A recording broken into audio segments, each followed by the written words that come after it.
Not even the best mechanic could fix this engine no one understood, until this boy came along.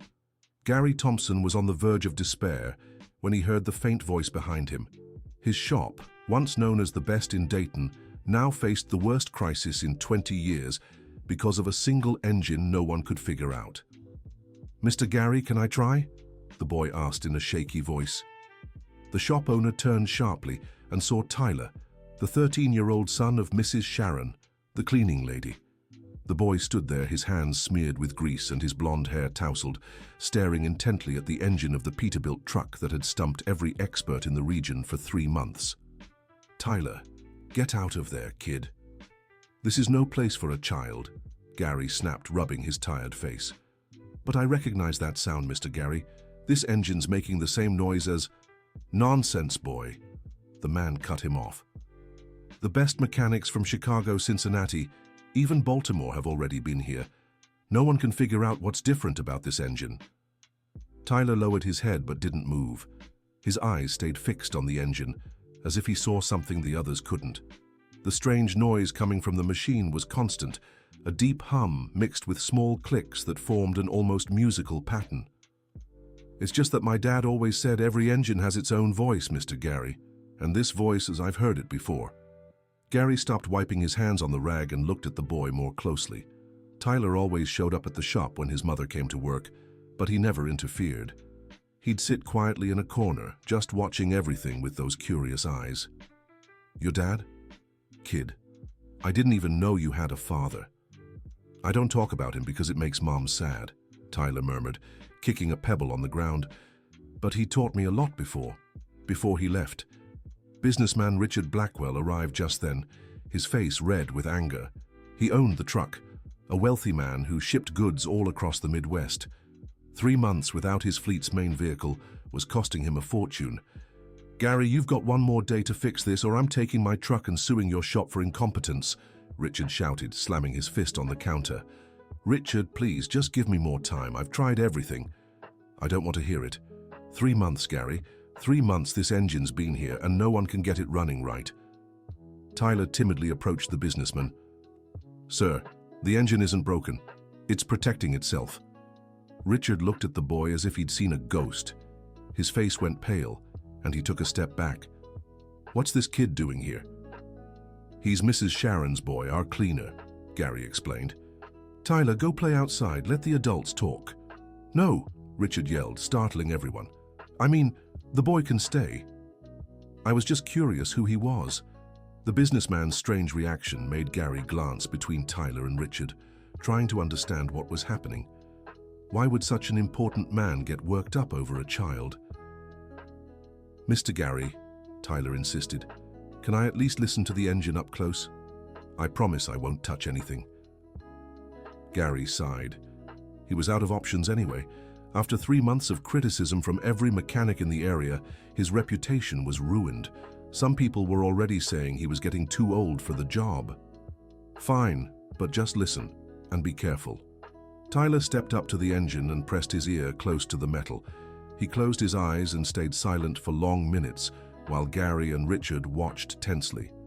The businessman fidgeted nervously, as if expecting something bad to happen. "This system is unique," Tyler murmured, opening his eyes. "The valves were modified to create a special sequence. That's why it makes that noise." "What do you mean, son?" Mr. Gary asked, stepping closer. "Someone tampered with this engine so only those who know the secret can fix it. It's like a lock, but in reverse. Instead of locking, it protects." Richard grew even more nervous. "That's just kids' nonsense. Gary, get this brat out of here and finish the job already." "Hold on, Richard," Mr. Gary said, watching the businessman's odd behavior. "Tyler, how do you know this?" "My dad used to create systems like this. He said it was to protect his work from people who wanted to steal his ideas." Dear listener, if you're enjoying the story, don't forget to like and especially subscribe to the channel. It helps us a lot as we're just starting out. Now, back to the story. Mr. Gary felt his heart race. He was beginning to understand why Richard was so worked up. He looked back at Tyler, then at the businessman, piecing together the puzzle forming in his mind. "Tyler, what was your father's name?" "Daniel Miller." Daniel James Miller. The name echoed through the garage like thunder. Mr. Gary remembered Daniel well, a brilliant mechanic who worked alone in a small shop in the blue-collar neighborhood. The man had revolutionary ideas and created unique systems for the engines he fixed. "Richard," Mr. Gary said slowly, "did you know Daniel?" "Never heard of him," the businessman replied too quickly, sweating.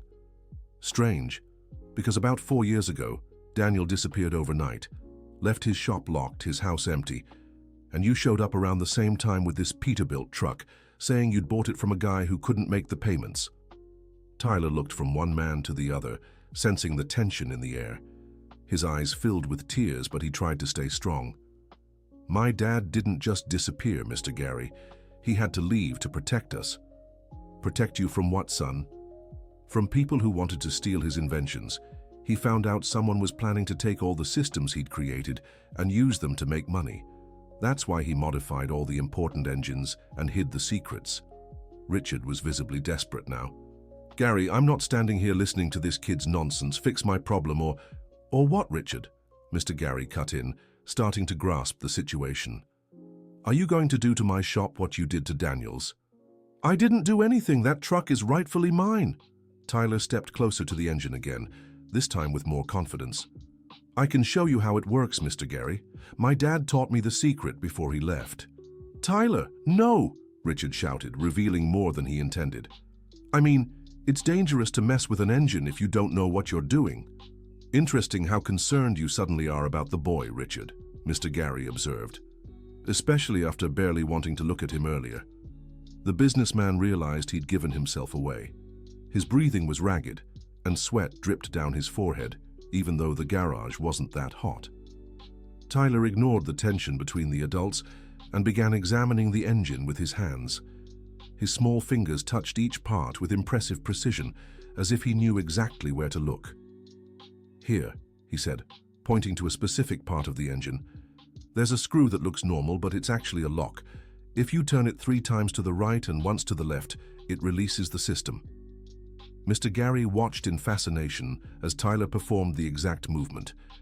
A small click came from inside the engine, followed by a sound different from the constant hum they'd all grown used to. "How did you know that?" Mr. Gary asked, amazed. "My dad taught me a game. He would draw some engine designs and ask me to find the hidden secrets. I thought it was just a game, but he was actually teaching me his craft." Richard tried to step closer, but Gary stopped him with a firm gesture. "Stay right there, Richard. Let the boy work." Tyler kept tinkering with the engine, now with more parts moving differently. It was as if the machine was gradually waking up from a deep sleep. "Now I need a small screwdriver," Tyler asked. Gary handed him the tool, watching the boy's every move. Tyler opened a small cover that was nearly invisible among other parts and revealed a hidden compartment. "Wow," Gary exclaimed. "I've never seen anything like this." Inside the compartment were handcrafted parts with impressive precision work. Each one had tiny engraved marks, like signatures. "These are my dad's special parts," Tyler explained, carefully picking one up. "He made each one by hand, so no mechanic can figure out how they work." Richard was visibly shaken but tried to keep his composure. "This proves the truck is mine. If I brought it here, it's because I have the papers." "Papers can be forged, Richard," Gary said, looking straight into the businessman's eyes. "But knowledge like this can't be faked." Tyler showed Gary how each special part had a specific function in the engine. He explained that his father had created a system where they all worked together, making it far more efficient than regular engines. "That's why your truck uses much less fuel than others," Tyler said, looking at Richard. "My dad always said his inventions would revolutionize transportation. Revolutionize and make a lot of money for whoever knew how to use them," Gary added, finally understanding the motivation behind it all. Just then, Mrs. Sharon arrived to clean the shop, as she did every day. When she saw Tyler working on the engine, she panicked. "Tyler, get away from there right now," she shouted, rushing toward her son. "Easy, Mrs. Sharon," Gary said. "The boy's helping us." "Helping nothing," she replied, trying to pull Tyler by the hand. "This will only bring trouble for us." "Why, Mom?" Tyler asked, resisting his mother's pull. Because Sharon began to cry, Because the same thing that happened to your father could happen to us. The woman's confession confirmed Gary's suspicions. Richard was somehow connected to Daniel's disappearance. Mrs. Sharon, can you tell us what really happened? I can't, Mr. Gary. It's too dangerous. Richard stepped closer to Sharon with a threatening look. You'd better stay quiet, Sharon, for everyone's sake. Are you threatening her in my shop, Richard? Gary positioned himself between the businessman and the woman. I'm not threatening anyone, just giving some advice. Tyler dropped the tools and hugged his mother. Mom, don't be afraid. Mr. Gary's a good guy, and Dad said the truth would come out one day. Your father said that? Sharon asked, surprised. Yeah, in the last letter he sent me. What letter, Tyler? You never told me about any letter. The boy ran to an old backpack in the corner of the shop and pulled out a yellowed envelope. Gary and Sharon watched as he carefully unfolded the paper. He sent this letter 6 months ago. He said when I found an engine with his special system, I should show everyone how it worked. Sharon took the letter with trembling hands and read silently, tears streaming down her face. Richard tried to peek over her shoulder, but Gary pushed him away. What does the letter say, Mrs. Sharon? It says that Daniel is alive and waiting for the right moment to come back, she answered between sobs. He said when Tyler could show his work to the world, it would be safe to come home. Richard was growing increasingly agitated. Gary, I'm not sticking around to listen to these crazy stories. I want my truck fixed today, or else what? A familiar voice echoed from the shop entrance. Everyone turned to see Daniel Miller standing in the doorway, thinner and with graying hair, but unmistakably the same man who had disappeared 4 years earlier. Daddy! Tyler shouted, running toward his father. Daniel hugged his son tightly, kissing the top of the boy's head. Sharon stood frozen, unable to believe her eyes. Hi, my love, Daniel said softly to his wife. Sorry it took so long. Richard tried to slip out of the shop unnoticed, but Daniel called after him. Not so fast, Richard. Didn't you want this truck running so badly? I don't know what you're talking about, Daniel. Don't you? Daniel gave a humorless smile. Then you don't know this truck you claim is yours was actually the last one I fixed before you tried to blackmail me? Gary watched the scene with fascination, finally understanding the whole situation. Tyler clung to his father as if afraid he might disappear again. Richard came to me 4 years ago, Daniel began to explain. Said he had important clients and wanted me to make special modifications to their vehicles, promised big money, even a partnership in the company. I offered an honest opportunity, Richard defended himself. Honest? Daniel laughed bitterly. You wanted me to sign a contract handing over all rights to my inventions to your company. When I refused, you threatened my family. Sharon finally stepped closer to her husband, still in shock. Daniel, are you really here? I am, my love, and I'm not leaving again. But why didn't you come back sooner? Why did you leave us alone? Daniel took a deep breath before answering. Because Richard wasn't the only one interested in my inventions. He had partners, powerful people who wouldn't give up easily. I had to wait for the right moment to prove my work was mine. And what moment is that? Gary asked. When my son could publicly demonstrate how my systems work. Tyler is living proof that I taught him these secrets, that they came from me. Richard was cornered but still trying to wriggle free. This proves nothing. You could have taught the boy after stealing my truck. Stealing your truck? Daniel pulled papers from his pocket. These are the original purchase documents for the truck, Richard. Bought by me 5 years ago, with my own money. That's a fake. Then explain how Tyler knew exactly where the special parts were, how he knew the secret about the bolts. You think I could have taught him all that in a few days? Gary was impressed by Daniel's clever plan. So you waited 4 years to come back. Not just waited. I was working in secret, perfecting the systems and gathering evidence against Richard and his partners. I was also watching my son from afar, seeing him grow and learn. Tyler looked at his father with admiration. Dad, you were watching me all this time? Every day, son.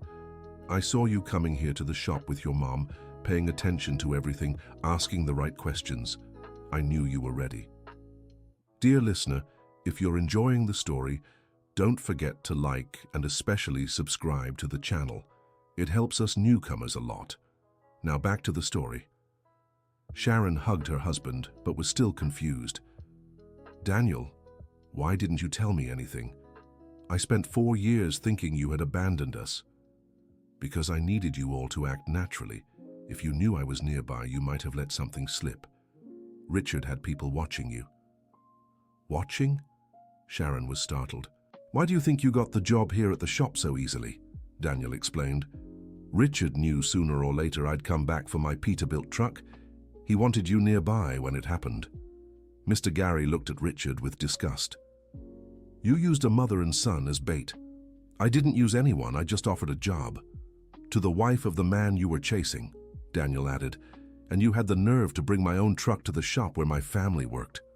Tyler listened, trying to understand the complexity of the situation. Daddy, is Mr. Richard a bad person? Daniel knelt to meet his son's height. It's not that simple, Tyler. Mr. Richard is someone who made wrong choices. He wanted to profit from others' work instead of building his own. But why would he do that? Sometimes people get so afraid of not getting what they want that they end up hurting others. It's wrong, but it happens. Richard listened with a strange expression, as if reflecting on his actions. Daniel, I didn't want things to go this far. How far, Richard? You tore a family apart for 4 years, made a boy grow up without a father, and a woman raise a child alone. I know I messed up, but nothing, Sharon exploded, her voice raw with 4 years of anger. You ruined our lives. My son cried every night asking where his father was. Tyler moved closer and held his mother's hand. Mom, don't yell. Daddy said people who do wrong things are already hurting inside. The boy's innocent wisdom touched everyone in the shop. Even Richard seemed shaken. Mr. Gary, who had been observing quietly, stepped toward Daniel. Daniel, do you have a plan to fix all this? I do, Gary. First, I'll finish repairing my truck. Then we'll talk about the future. What future? A future where my systems help other mechanics do better work, instead of staying hidden out of fear of theft. Daniel walked to the engine with Tyler beside him. Father and son worked together, Daniel explaining each step, while Tyler showed he already knew many techniques. See, Gary, Daniel said as they worked, this is the real value of knowledge. It's not for hoarding, it's for sharing with those eager to learn. You mean you'll teach your secrets to other mechanics? Exactly. I'll start a school right here in Dayton, where young mechanics can learn new techniques. Tyler will be my first official student. The boy grinned proudly, his small hands working precisely on the engine. What about Richard? Gary asked, glancing at the silent businessman in the corner. Richard will have to decide if he wants to be part of the solution or stay part of the problem. How so? Daniel stopped working and looked straight at Richard. I know you run a big transport company with many trucks. If you're willing, I can adapt all your vehicles with my systems. You'll save so much fuel, you'll recoup the cost in months. Why would you do that after everything I did? Richard asked, stunned. Because everyone deserves a second chance, and because my son is listening to us talk. I want him to learn that it's better to solve problems than to keep fighting forever. Tyler stopped working on the engine and looked at Richard. Mr. Richard, do you want to be friends with my dad? The boy's simple question left the businessman speechless.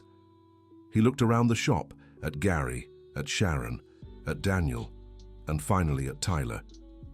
I'd really like that, Tyler. But I don't know if your dad will forgive me. Daniel stood up and wiped his hands on a towel. Richard, forgiveness isn't something you give or receive. Forgiveness is something we build together, by doing the right things from now on. What do you mean?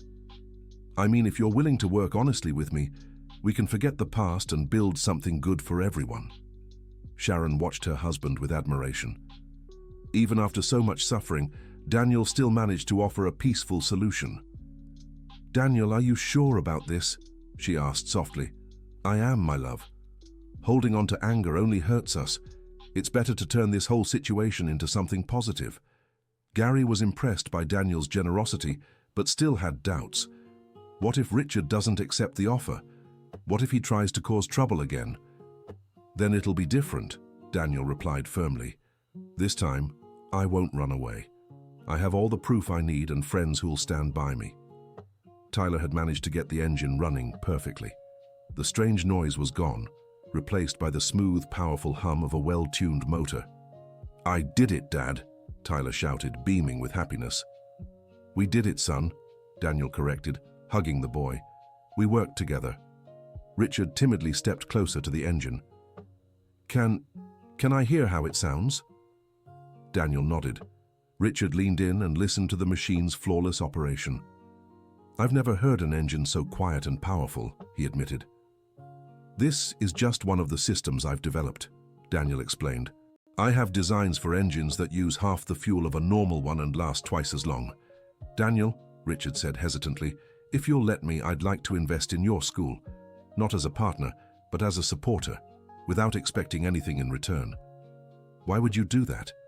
Because I want my own son to have a better example than I've been so far. Daniel was surprised. You have a son? Yes. He's Tyler's age. And when he asks me what I do for a living, I want to say I help talented people achieve their dreams. Tyler tugged on his dad's shirt. Dad, can I meet Mr. Richard's son? Of course, Tyler. If Mr. Richard wants to bring him here to the shop. Richard smiled for the first time since arriving. He'd love that. He's always been interested in mechanics, but I never encouraged him because I thought it wouldn't pay. It does pay, Gary chimed in. You just have to do it right, with honesty and dedication. Sharon moved closer to Daniel. Honey, are you sure it's safe to stay here? What if more people show up interested in your inventions? They will, for sure, but now it's different. Now I'm not alone. How so? Daniel looked around the shop at Gary, Tyler, even Richard. Now I have a team. Gary knows everyone in the area and can recommend honest mechanics to learn the systems. Tyler can help teach the kids who come to the school, and Richard can help with business connections. What about me? Sharon asked. You'll handle the school's administrative side. You've always been better than me with numbers and organization. Tyler listened with eyes shining. Dad, is our family going to work together? Yes, son, we are.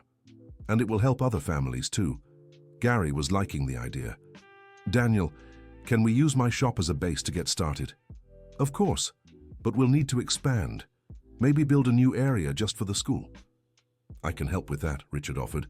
I know some good engineers and builders. Sharon smiled, seeing the project take shape. It's going to be too good to be true. No, my love, Daniel corrected her. It's going to be good because it's true. In the following months, Daniel's mechanics school became a reality. Tyler was the youngest student, but also one of the most dedicated. He loved teaching other kids the tricks his father had shown him. The school attracted students from all over the region. Experienced mechanics came to learn Daniel's innovative techniques, while young people discovered a profession that could give them a prosperous future. Richard kept his promise and brought his son, a boy named Connor, to meet Tyler. The two became great friends and study partners. Connor had a natural talent for technical drawing, which perfectly complemented Tyler's hands-on skills. Tyler, Connor said one day while working together on a school project, my dad told me you all had problems in the past. We did, Tyler answered without bitterness. But my dad says what matters is what we do from now on. My dad changed a lot after he met yours. Now he stays home every weekend and even teaches me to drive. That's awesome. My dad said when I turn 15 he'll teach me too. The school grew so much that Gary decided to retire from the commercial shop and dedicate himself entirely to the educational project. He became the coordinator of adult courses, while Daniel focused on developing new systems. Sharon discovered she had a talent for administration and soon was not only managing the school, but also helping other local businesses get better organized. She set up a small consulting office that served small business owners in the area. Daniel, she said one night while reviewing plans for the next year, sometimes I think those 4 years apart were necessary. Why do you think that? Because if you hadn't left, maybe we'd never have discovered Tyler had so much talent.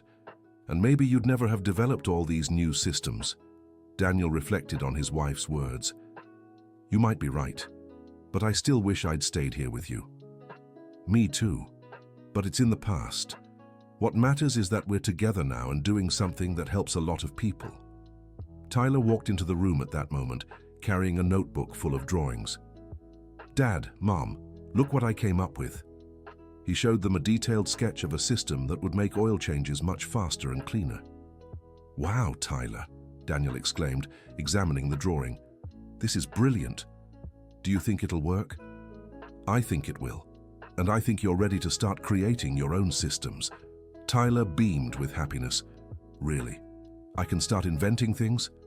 "Yes. But remember, every invention should be to help people, not just to make money." "I know, Dad. I want to invent things that make mechanics' jobs easier and cars less polluting." Sharon hugged her son proudly. "You'll be a better inventor than your dad." "I'll be different," Tyler corrected. "I'll be the kind of inventor who works as part of a team." Dear listener, if you're enjoying the story, take a moment to like and especially subscribe to the channel. It really helps us who are just starting out. Now, continuing. Daniel's school kept growing and attracting attention from universities and companies across the country. Several engineering schools started sending students for internships, interested in learning the innovative methods being developed there. One day, a group of businessmen from Chicago showed up at the school, eager to buy the rights to Daniel's inventions. They offered a very large sum and promised to expand the school to multiple cities. "Daniel," said the group's leader, a man in an expensive suit and tie, "our company can turn your work into something national. Imagine schools like this in every capital of the United States." Daniel listened to the entire proposal before responding. "It's an interesting idea, but I'd have to discuss it with my team." "Your team?" The businessman looked confused. "I thought you owned everything here." "I created the systems, but the school works because everyone contributes. I can't make big decisions alone." Daniel gathered Gary, Sharon, Tyler, and even Richard to discuss the offer. Each gave their opinion, and after much discussion, they reached a decision. "Sir, excuse me, I didn't catch your name," Daniel said to the Chicago businessman. "Williams, Robert Williams." "Mr. Williams, we've decided we won't sell the rights to the inventions." "But why?" "Our offer is very generous. Because we don't want this to become just a business. The school must remain a place where people learn because they want to grow, not because someone wants to profit off them." The businessman insisted, offering even more money, but Daniel stood firm. "Mr. Williams, what we can offer is a partnership. You can send students here and we can train teachers for you, but the methodology and systems remain ours." "That doesn't interest us," Williams replied coldly. "We want full rights." "Then unfortunately we won't be able to work together." After the businessmen left, Tyler asked his father, "Dad, weren't you tempted by the money?" "I was, son, but I remembered something you told me." "What?" "That you want to be the kind of inventor who works as a team. That made me realize the value of our school isn't in the money it can make, but in the people it shapes." Gary agreed with the decision. "Daniel, you all made the right choice. I know Williams's company. They buy promising small businesses and then strip them down to cut costs." "Exactly the kind of thing I wanted to avoid," Daniel confirmed. Richard, who had stayed quiet the whole discussion, finally spoke up. "Daniel, can I say something?" "Of course." "A year ago, I would have taken those guys' offer in a heartbeat. I would have only seen the money and ignored everything else. And now? Now I understand some things are worth more than money. My son is learning not just mechanics here, but values. That's priceless." Tyler walked up to Richard. "Mr. Richard, you've really changed." "I have, Tyler, thanks to you and your family." "How so?" "You showed me it's possible to make money while doing good for people. My trucking company has never been more prosperous, and at the same time, I sleep easy, knowing I'm not hurting anyone." The conversation was interrupted by the arrival of an unexpected visitor. An elderly man, well-dressed but unassuming, asked to speak with Daniel. "My name is Dr. Charles Anderson," he introduced himself. "I'm a retired professor of mechanical engineering from MIT. "How can I help you, Doctor?" Daniel asked. "Actually, it's your son who can help me." "Tyler? Why?" "I heard he's only 13 and already masters techniques that took me decades to understand. I'd like to meet him." Tyler approached the professor shyly. You're a real professor. I am, young man, and I'm very impressed by what I've heard about you. What have you heard, sir? That you can teach 10-year-olds to understand engines that confuse trained engineers. Tyler turned red with embarrassment. I just teach what my dad taught me. Ah, but teaching is a talent all its own. Many people know how to do things, but few know how to teach. Daniel was curious about the professor's visit. Dr. Charles, did you come here just to meet Tyler? Actually, I came with a proposal. The university wants to create an exchange program with your school. What kind of exchange? Our engineering students would come here for hands-on training, and Tyler could give lectures at the university about innovative teaching methods. Tyler's eyes widened. Me? Give a lecture at a university? Why not? The professor smiled. You have something very valuable to teach our students. What? How to make people of any age interested in mechanics. Our professors are very technical, but you have a gift for simplifying complex concepts. Daniel felt proud but worried. Doctor, Tyler is still very young. We don't want him to feel pressured. I completely understand. The idea would be gradual. First, he could talk to small groups, then maybe do some hands-on demonstrations. Tyler looked at his father. Dad, can I try? Only if you want to, son, and only if it doesn't interfere with your regular studies. I do want to. It'll be fun teaching different people. Dr. Charles smiled approvingly. Great! Let's start slow. How about Tyler gives a demonstration for a freshman class? When? Tyler asked excitedly. Next week, if you agree. Daniel agreed but set some conditions. Tyler will go, but I'm coming too. And we want it to be clear that he's not being exploited, just sharing knowledge. Perfect. That's exactly the spirit we hoped for. Tyler's first lecture at the university was a huge success. He explained engine diagnostics using simple language and everyday examples. The college students were fascinated by how clear his explanations were. Tyler, one student asked after the presentation, how do you remember so many technical details?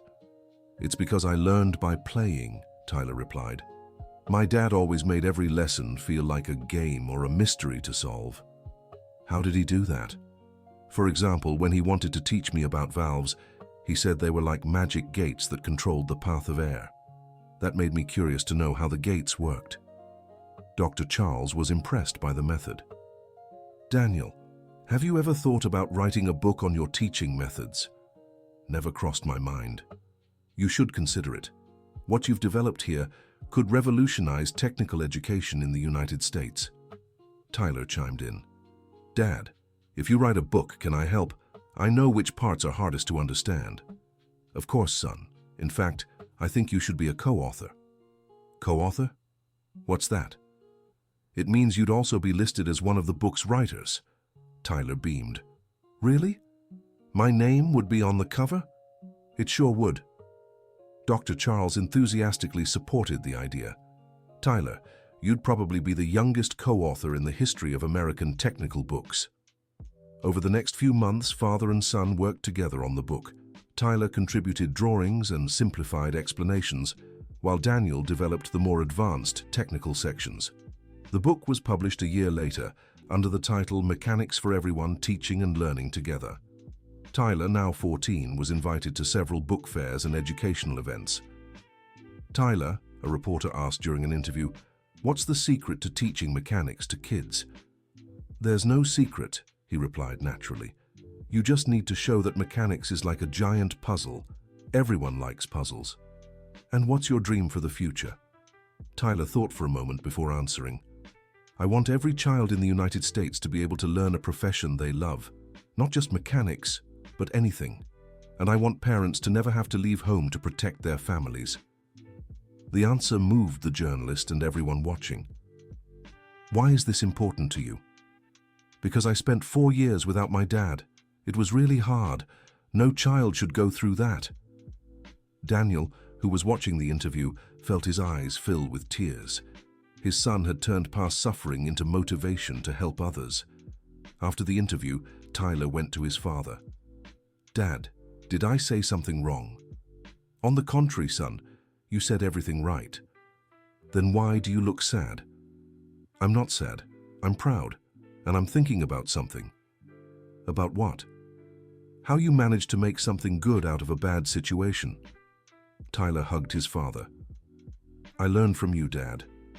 You always said problems exist to be solved, not to make us give up. Daniel's school kept growing and evolving.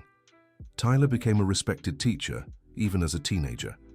He developed a special program to teach basic mechanics in public schools, bringing technical knowledge to children from low-income families. Richard expanded his transport company and became one of the main sponsors of Tyler's social program. His son, Connor, specialized in technical drawing and was accepted into one of the best engineering universities in the country. Mr. Gary never married or had children of his own, but he considered himself a grandfather to Tyler and Connor. He created a mentorship system where experienced mechanics guide young apprentices, ensuring traditional knowledge isn't lost. Mrs. Sharon opened a business school for the wives of self-employed workers, teaching them to manage their husbands' businesses and create their own sources of income. Daniel, she said one night 5 years after everything began, do you regret anything?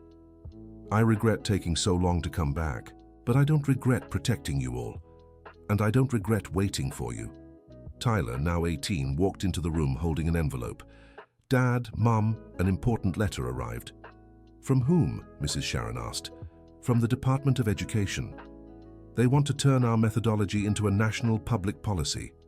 Daniel took the letter and read silently, his expression growing more surprised. What does it say? Mrs. Sharon pressed.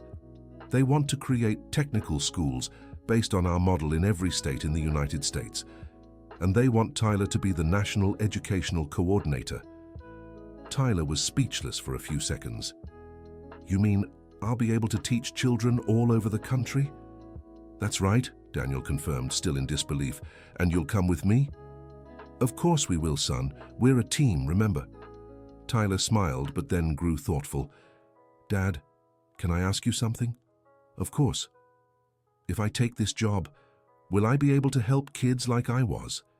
Kids who lost their father or mother? Daniel understood his son had found his true calling. Yes, Tyler. And you'll do much more than that. You'll give opportunities to kids who never imagined they could have a respected profession. Then I accept. Tyler's inauguration as National Educational Coordinator took place in Washington, D.C., at a celebration that brought together educators from across the country. Richard was a special guest, representing the business leaders who support technical education. During his speech, Tyler spoke about the importance of believing in every child's potential, regardless of their social background. When I was 13, he told the packed audience, a lot of people thought I was just a cleaning boy who shouldn't be tinkering with engines.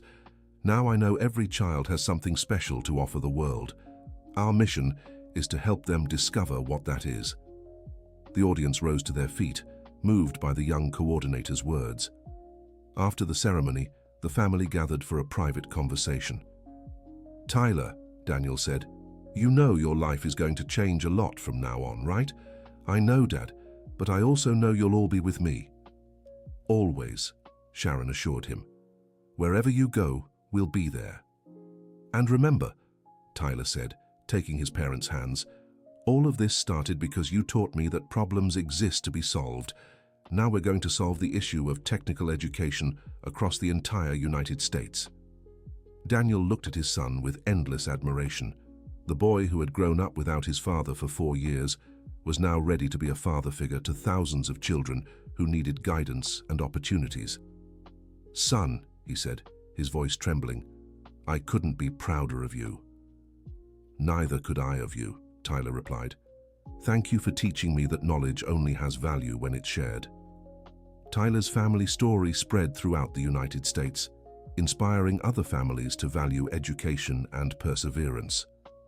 The school in Dayton became a model visited by educators from around the world. Richard created a scholarship fund that allowed underprivileged youth to study at the program's technical schools. His relationship with his own son improved dramatically, and he became an example of how people can change when they find a greater purpose. Gary stayed at the original school, now expanded into a full campus. He specialized in training teachers and began traveling across the country to teach the methodology developed by Daniel and Tyler. Dr. Charles retired from the university and moved to Dayton, where he created a graduate program in innovative technical education.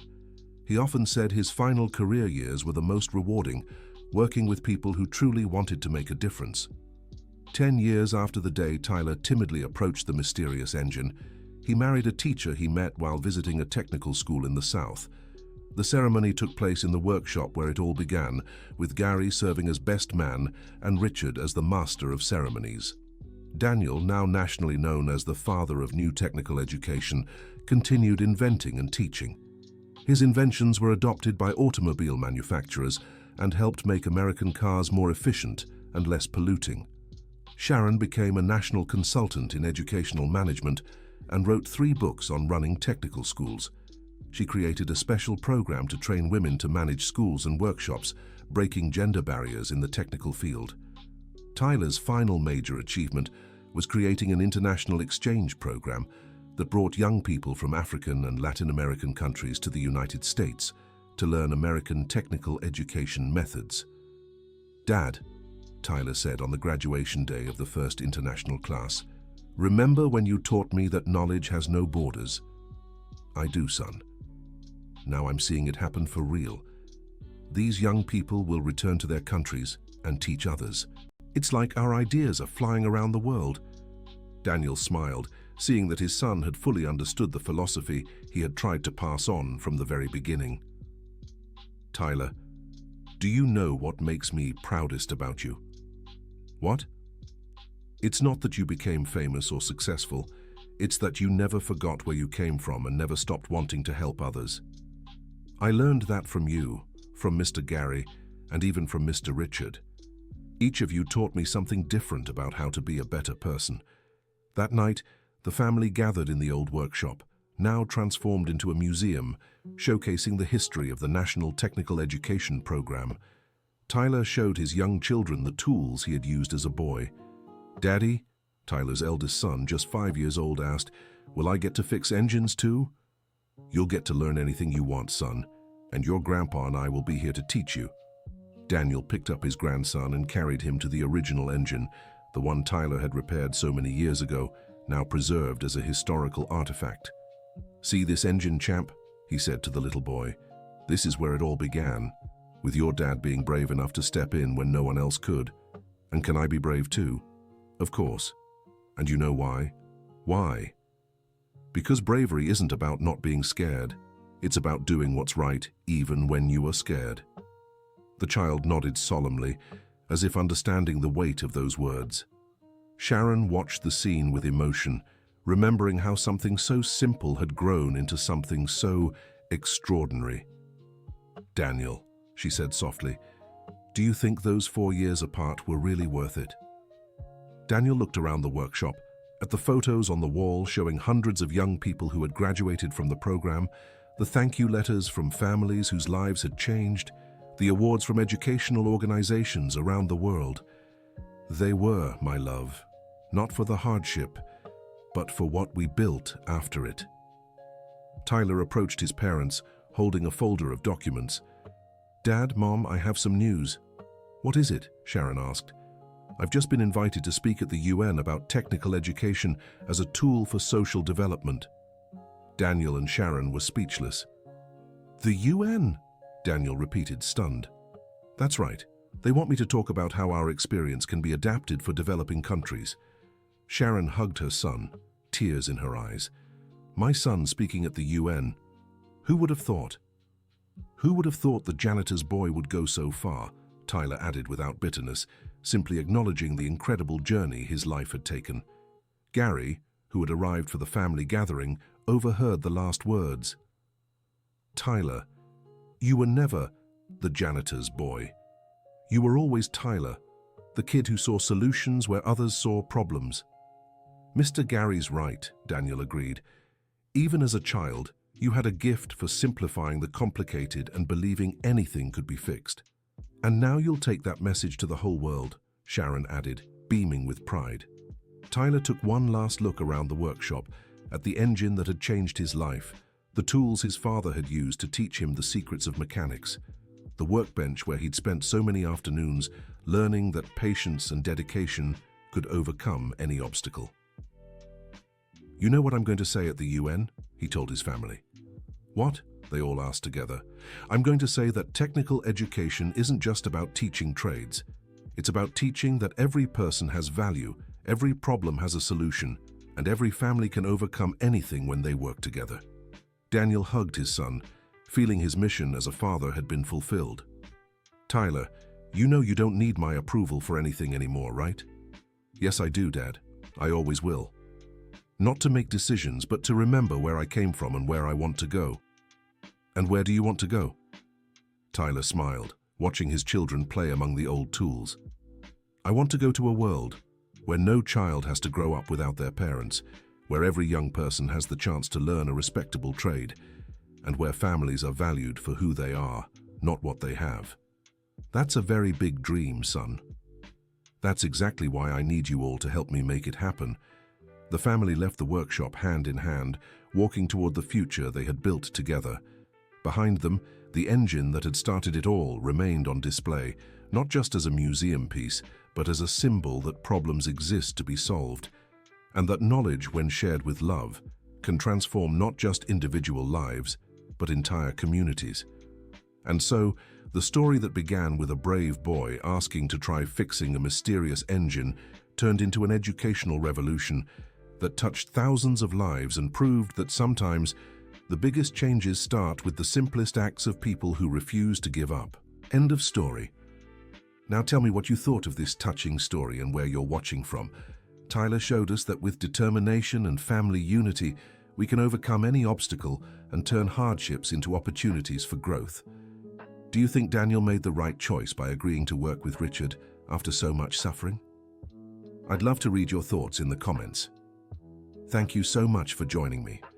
Don't forget to leave a like and, most importantly, subscribe to the channel so you don't miss other inspiring stories.